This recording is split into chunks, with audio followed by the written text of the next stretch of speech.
Climate psychologist joins us live from Stockholm. Kata, welcome to WION. Thank you very much. Now, I have tried my best to explain to the viewers in my read about this phenomenon, but can you elaborate on what eco-anxiety is and how to manage it? So eco-anxiety is like a collective word for all the different emotions that we feel when we come across the climate change in different ways. It can be that we actually get affected by climate change or that we think about it and have a fear of what's coming in the future. So anger, fear, sorrow, shame, guilt are common eco-anxiety emotions.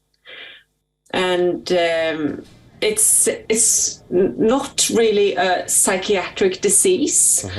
It's more like a very reasonable reaction to what we are experiencing right now. How can you manage it, Kata? One thing is very important when you get these emotions. Well, for the first of all, emotions are never wrong. Emotions are not dangerous. It's just things that the body does to us.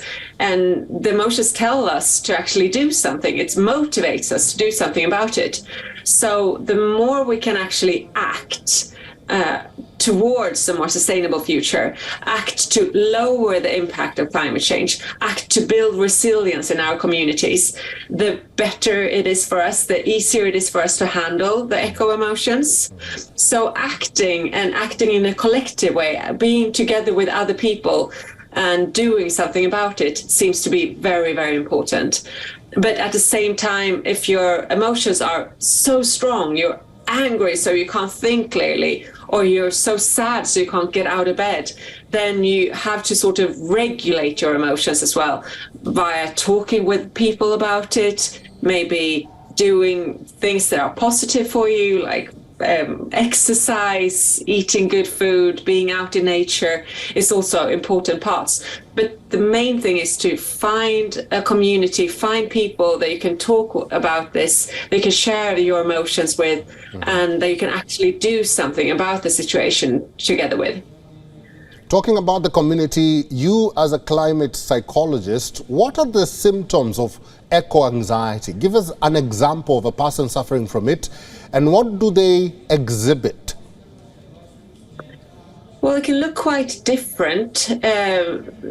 Its symptoms can be that you have this feeling in your body that you feel very sad or very low, that maybe you can't think that other things are important, that you're so focused on thinking about climate change, so it's difficult for you to think about other stuff. But as well, a person with lots of eco-anxiety could also be a person that think about lots of other things and have a normal life, go to work and be with your family and all that, but at the same time have this sort of feeling that something is not right inside of you, that you have to do something. It's like a little itch sort of that tells you that I need to do something about it.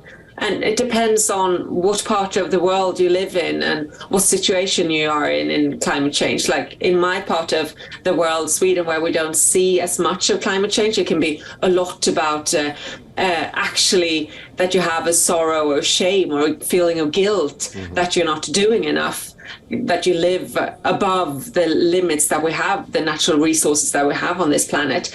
In other parts of the world where you're already affected by droughts or catastrophe weather and so on, it can be the feeling of being really afraid of how you're going to get food the next day, or if you can stay in your house, or if you have to move, and so on. So it's this very broad area of emotions and symptoms.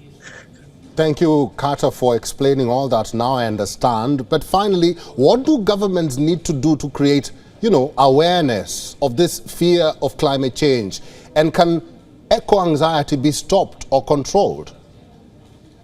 Well, the only way eco-anxiety can be stopped or controlled is by lowering emissions and by making climate change happening less, so actually saving the planet or heightening biodiversity and so on.